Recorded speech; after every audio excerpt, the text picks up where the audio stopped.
Welcome. I'm Richard Clarke.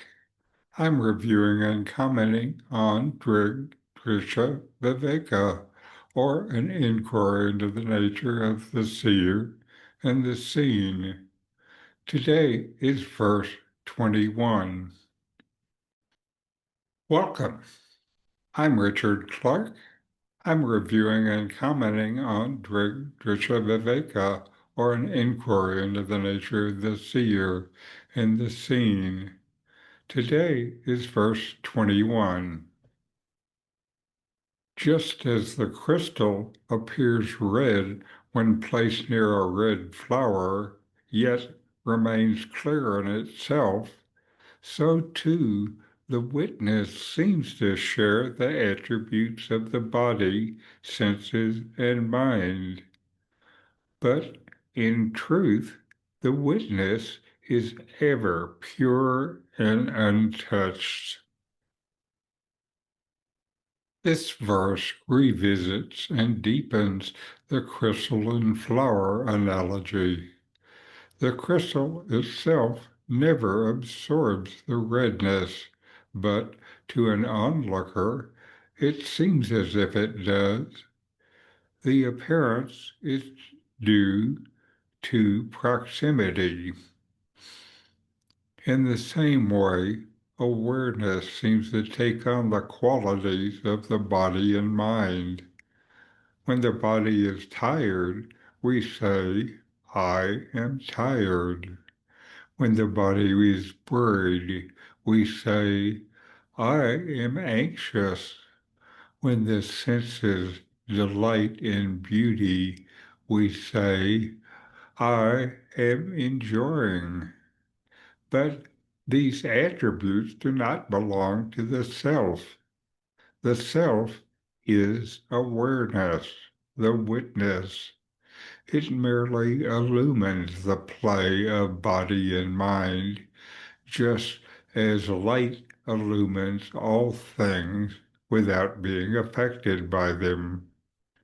The problem arises because ignorance, avidya, makes us confuse the illumined body, senses, and thoughts with the light, the witness. This mistaken identification is bondage. We see the world full of objects, and some we are drawn to, and some we reject or fear. We see a world under the shadow of our desires and preferences and fears. Seeing clearly, though, we see that only the self appears to be colored by these adjuncts, but is never actually changed. This is liberation. You may wonder why the witness cannot be thought about.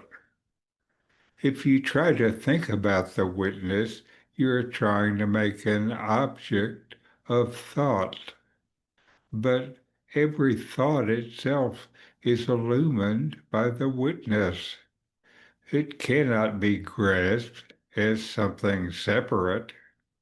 This is why it can only be realized as oneself, not thought of as something apart. It can be known, but just not thought of. Notice how emotions rise and fall. You may feel irritated one moment and calm the next. The emotion changes, but the awareness of it does not. Just as the crystal remains unchanged regardless of which flower is placed nearby, awareness remains untouched no matter what states pass through the mind. Here is a self-inquiry question. What happens when I pause and ask who is aware of this tiredness, this worry, this happiness.